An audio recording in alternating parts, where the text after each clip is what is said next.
Cool. So another feature that we offer from a security perspective, so if you connect to Slack, Office 365, or G Suite, we enforce the SSO on that. So if you're connected to either of those three HRISs, we will prompt you upon login to sign in via an SSO with Slack, Office 365, or G Suite. Something that we are working on in the nearest future is to allow you to allow you to connect to those things, but not forcing people to log into it. Another thing that you can do is if you have a G Suite, if you have a Google account or a Slack account, anybody on your team can SSO using those things as long as the emails match their email in assembly. So even if you're not connected to any of these things, so I could do this, I'll sign out. And as you saw, I wasn't connected and I can just sign in with Slack. And I can SSO this way to get in. So just so you understand what that means.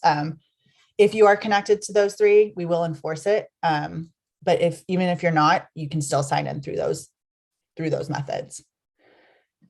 On a similar note, another feature that we offer is a SAML authentication. This is a more technical security layer that we offer to companies that have like Okta or Workday or OneLogin. So basically you'll come into here and just give me a second. So you'll come into here. Right now we are already connected to OneLogin. Again, this is a pretty technical thing. So you want somebody on your IT team to set this up who has access to these information's needed for this. But what I will tell you for how it works is once you're successfully set up, you can say who you want to enforce this sign in for. So if you don't want people connecting through any other method except for signing in or SSOing directly through your SAML platform, you can have this be all members.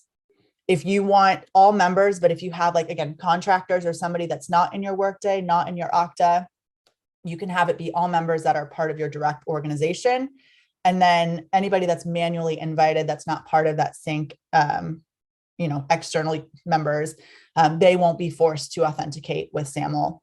And then it's optional. If somebody just feels like pressing a button and then they're already signed into their Okta, they click sign in with Okta, or in this case, we're signing in with OneLogin, and they would sign in with that. And right now we also give you the option to enter a password. So it would either be sign in with OneLogin or sign in with a password.